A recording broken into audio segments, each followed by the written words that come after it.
Bharatiya Janata party BJP 2021 में पश्चिम बंगाल में होने वाले विधानसभा चुनाव को जीतने में कोई कसर बाकी रखना नहीं चाहती है। पार्टी बड़े ही आक्रामक ढंग से इस चुनाव को लड़ने की योजना बना रही है। इसके लिए गृह मंत्री अमित शाह ने खुद मोर्चा संभाल लिया है। अमित शाह पश्चिम बंगाल के 294 विधानसभा सीटों में से 200 सीटों पर जीत दर्ज करने की मंशा के साथ काम कर रहे हैं। इस मामले की जानकारी रखने वाले बीजेपी के एक शीर्ष पदाधिकारी ने कहा कि दिल्ली या देश के अन्य हिस्सों से बीजेपी के 294 नेता पश्चिम बंगाल पहुंचने वाले हैं और स्थानीय इकाई के साथ काम करेंगे। वह प्रत्येक निर्वाचन क्षेत्र के लिए बनाई जाने वाली 45 सदस्यीय टीम का हिस्सा होंगे। मौजूदा जिला समितियां इन टीमों की सहायता करेंगी। भाजपा के एक वरिष्ठ पदाधिकारी ने बताया कि दूसरे राज्यों के नेताओं का 26 नवंबर से आने का कार्यक्रम है। हमें बताया गया है कि केंद्रीय नेता और मंत्रियों के साथ साथ उत्तर प्रदेश, बिहार, गुजरात और कर्नाटक सहित राज्यों के नेता और मंत्री बंगाल आएंगे।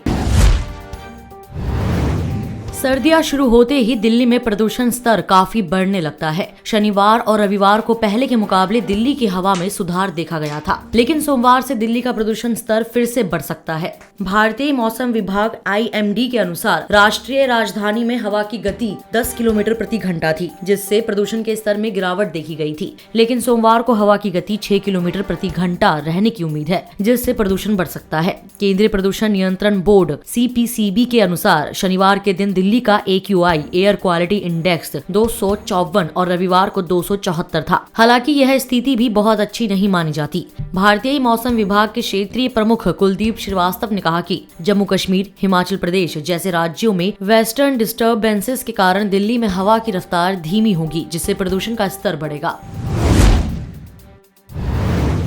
बिहार विधानसभा चुनाव 2020 के नए जन आदेश के बाद गठित 17वीं बिहार विधानसभा का पहला सत्र सोमवार से आरंभ होगा। कोविड-19 के संक्रमण के बीच आयोजित होने वाले इस 5 दिवसीय सत्र में सामाजिक दूरी को लेकर जहां कई नयापन देखने को मिलेगा, वहीं पहली बार चुनकर आए, दूसरी बार चुनकर आए और एक या इससे अधिक अंतराल के बाद चुनकर आए सदस्यों के अलग अलग स्तरों के उत्साह का भी यह सत्र गवाह बनेगा। 17वीं विधानसभा के 5 दिवसीय सत्र का पहला 2 दिन सदस्यों के लिहाज से खासा महत्वपूर्ण होगा, जबकि शेष 3 दिन विधायी कार्यों को लेकर बेहद अहम है। 243 सदस्यीय बिहार विधानसभा में 43.2% अर्थात 105 ऐसे सदस्य आए हैं जो पहली बार विधानसभा की सदस्यता की शपथ लेंगे। पहली विधानसभा के भी सदस्य रहे 98 यानी कि 40.3% सदस्य इस विधानसभा में भी दोबारा जीत कर आए हैं। वहीं 40 ऐसे सदस्य भी 23 और 24 नवंबर के बीच सदस्यता लेंगे, जो अंतराल के बाद जीतकर फिर से बिहार विधानसभा पहुंचे हैं।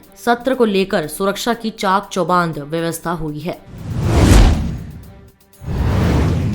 देश में कोरोना के सक्रिय मामलों में फिर बढ़ोतरी हुई है। बीते 24 घंटों के दौरान देश भर में 1215 सक्रिय मामले बढ़े हैं। पिछले 1.5 महीनों में लगातार सक्रिय मामले घट रहे थे, क्योंकि नए मरीजों की तुलना में स्वस्थ होने वाले ज्यादा होते थे। लेकिन इधर इसमें एक सप्ताह के दौरान दूसरी बार बढ़ोतरी का रुझान दिखा है। केंद्रीय स्वास्थ्य मंत्रालय के रविवार के आंकड़ों के अनुसार 24 घंटों के दौरान कोरोना के 45,209 नए मामले आए, जबकि इस बीच स्वस्थ होने वालों की संख्या 43,493 रही। इससे सक्रिय मामले बढ़ गए। अभी देश में 4,40,262 सक्रिय मामले हैं, जो कुल संक्रमण का 4.85% है।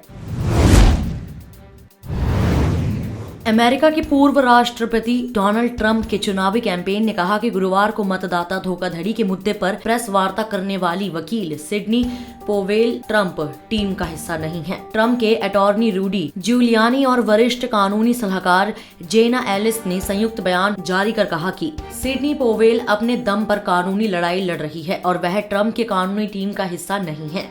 इसके अलावा वह राष्ट्रपति की भी वकील नहीं है। उल्लेखनीय है कि नवंबर की शुरुआत में अमेरिका में हुए आम चुनाव में मतदाता धोखाधड़ी के मुद्दे पर जूलियानी सहित ट्रंप के अन्य वकीलों ने गुरुवार को प्रेस वार्ता की थी। इस वीडियो में इतना ही। मैं कोमल पंजाब केसरी दिल्ली से। अगर आपको हमारी ये खबर जानकारी पूर्ण लगे तो हमारे फेसबुक पेज punjabkesari.com को लाइक करें, और अगर आप हमारी ये वीडियो YouTube पर देख रहे हैं तो हमारे चैनल को सब्सक्राइब करना ना भूलें।